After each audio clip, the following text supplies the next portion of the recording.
in the course of the 18th and 19th centuries, evolved the idea that the universe doesn't have a heart at all, that it is essentially stupid, and that we, sensitive, intelligent beings capable of love and all sorts of feelings, are an accident. A really deplorable accident. So what a monstrous system in which the tender, sensitive nervous systems that we are could appear in a world that consists principally of rock and fire. That is an impersonal, vast, gyrating nonsense which has no consideration for us men whatsoever. Now, why did such an idea possess the Western world? Why could it be that in the 19th century Freud could talk about the basic energies of the psyche as libido and compare them to the blind forces of brute emotions? You know? Think of that language. At the same time, Ernst Haeckel and T.H. Huxley and so on were thinking about the world as the manifestation of energy. Say Henri Bergson with the idea of the élan vital. What was the nature of this energy which manifested everything? Essentially, it was something like electricity. Now, electricity, it does wonderful things for us, but essentially electricity is rather dumb. You switch it on and switch it off. Supposing I could just switch you on and switch you off, you see? But just like that, say, please don't bother me anymore. And you'd vanish.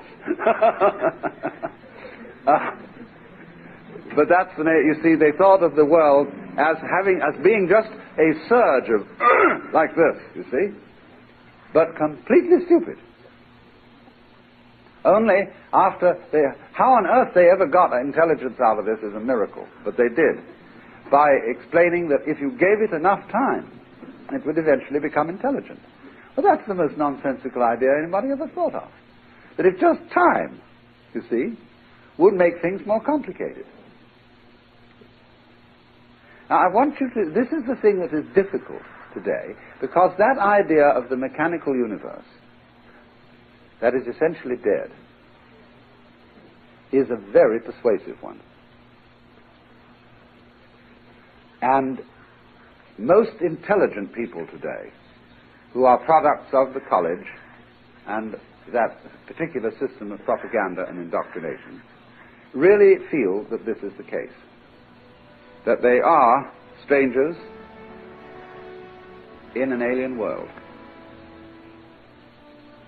And that when you die, it'll just be like you were a caterpillar that was squashed. And that will be that.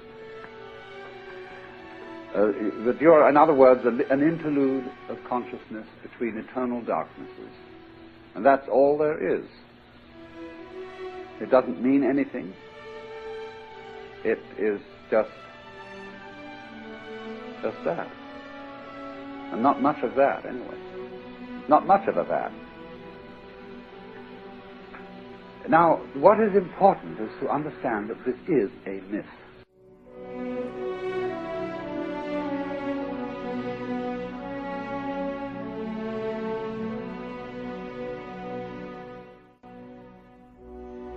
Are fundamentally consciousness, okay? And a metaphor for that is a spiritual being.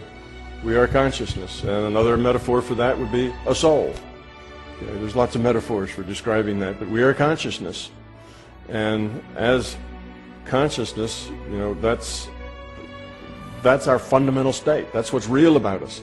This physical thing is a schoolhouse, a game we're in to have interactions, to make choices so that we can grow.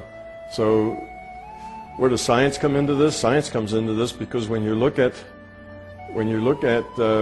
reality as a virtual digital reality, and you look at the experiences that you have in a larger consciousness system, and you look at science with its inability to understand why C is a constant and why particles are probability distributions, and suddenly you see this one overarching set of ideas, and you know, bing, bing, bing, bing, they all drop down. You know, everything gets explained under this one overarching set of ideas. And one of the things that gets explained is, you know, quantum mechanics and relativity. Another thing is that you are a spiritual being, and that you are one with the larger consciousness. You're netted with all other life, you know, that exists. And as consciousness, you can explore consciousness. Your piece of consciousness, that gives you the, you know, that's the doorway. Your consciousness is your doorway to the larger reality, because you're a piece of the larger thing. So yes, you've always been a spiritual being. So is everybody else. Most people don't know it. Most people are consumed with their trials and tribulations in this reality. And as well they probably should be. That's where they're supposed to learn. They're supposed to grow up. But it's not until you grow up to a certain point where you really become aware that you are primarily spirit, consciousness, soul. That's the fundamental thing, that this is not. And of course, you know, what was Buddha trying to explain to everybody? That spirit, soul, consciousness was the fundamental thing, and this was not. That we're all growing toward love, so suddenly metaphysics falls out of it as well.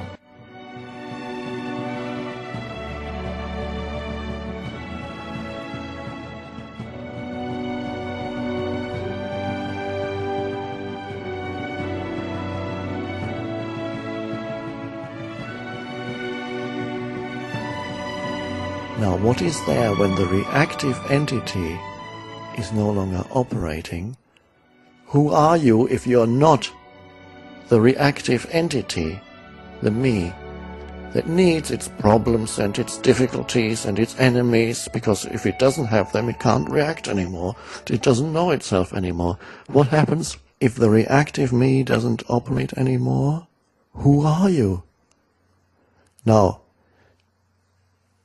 if I continue to speak, this is dangerous, because language is form. I'm pointing to the formless essence of who you are. So I will continue to speak, but we need to know now, whatever I say now is form, it only points, it's not it. Any word that I use is not it, it's only a pointer beyond itself. So who are you when the form identity, the me, is no longer operating, and it stops when you enter the state of yes? One could say there's suddenly a sense of spaciousness. There's a sense of space in which things happen. So you are aware suddenly not only of what happens, you're aware of a spaciousness, and this is only a pointer, a field of spaciousness in which it happens. One could almost say a field of peace that is around events, people, whatever it may be. That field is there. That's the essence of who you are beyond form. That's also the deepest meaning of what we call the now, the present moment. Because ultimately, the deepest level, that is what the now is. So at the deepest level, you are the now, this moment in which it all happens.